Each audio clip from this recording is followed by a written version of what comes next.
ഇടുക്കി ജില്ലാ collector V Vigneshwari IAS ആണ് നമ്മോടൊപ്പം ഉള്ളത്. ഈ നിരന്തരം അപകടങ്ങൾ ഉണ്ടാകുന്ന ഒരു റോഡാണ്. അപ്പം ആ അപകടങ്ങളെ ഒന്ന് കുറയ്ക്കാനില്ലെങ്കിൽ തടയാൻ എന്തൊക്കെയാണ് നമ്മളിപ്പോൾ ഒരു ക്രമീകരണങ്ങളിലേക്ക് പോകാൻ ഉദ്ദേശിച്ചിരിക്കുന്നത്? നമുക്ക് ഷോർട്ട് ടേം ആയിട്ട് ഇപ്പോൾ അടുത്ത് വരുന്ന ദിവസങ്ങളിനുള്ളിൽ നമുക്ക് കുറച്ച് അലേർട്ട് ബോർഡ്സും റിഫ്ലക്ടേഴ്സും കൂടുതൽ പോലീസ് ഡിപ്ലോയ്മെൻറ്റും കാര്യങ്ങൾ നമ്മൾ ചെയ്യും.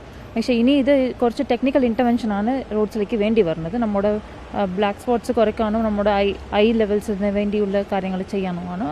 സോ അതിനുള്ള ഇൻ്റർവെൻഷൻസും നമ്മൾ റോഡ് അതോറിറ്റീസുമായിട്ട് നമുക്ക് ഡിസ്കസ് ചെയ്ത് അങ്ങനത്തെ ഉള്ള കാര്യങ്ങളിലേക്ക് നമ്മൾ മുന്നോട്ട് പോകുമായിരിക്കും.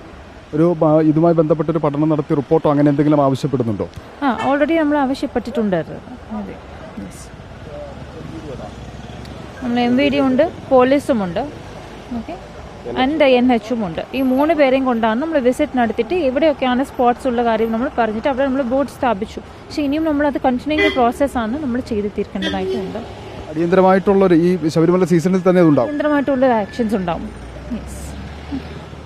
റോഡ് അപകടങ്ങൾ കുറയ്ക്കുന്നതിന് വേണ്ടിയിട്ടുള്ള ബ്ലാക്ക് സ്പോട്ടുകളടക്കം കണ്ടെത്തുന്നതിനും മറ്റ് നടപടികളിലേക്കും വളരെ വേഗത്തിൽ കടക്കാനാണ്. അതിനായി റിപ്പോർട്ട് ആവശ്യപ്പെട്ടിട്ടുണ്ട് എന്നാണ് ജില്ലാ കളക്ടർ വി വിഘ്നേശ്വരി വ്യക്തമാക്കിയിരിക്കുന്നത്. വീഡിയോ ജേർണലിസ്റ്റ് ടോബിൻ കൊച്ചുമടത്തിനൊപ്പം reporter Sandeep Rajakkad, in reporter Idukki.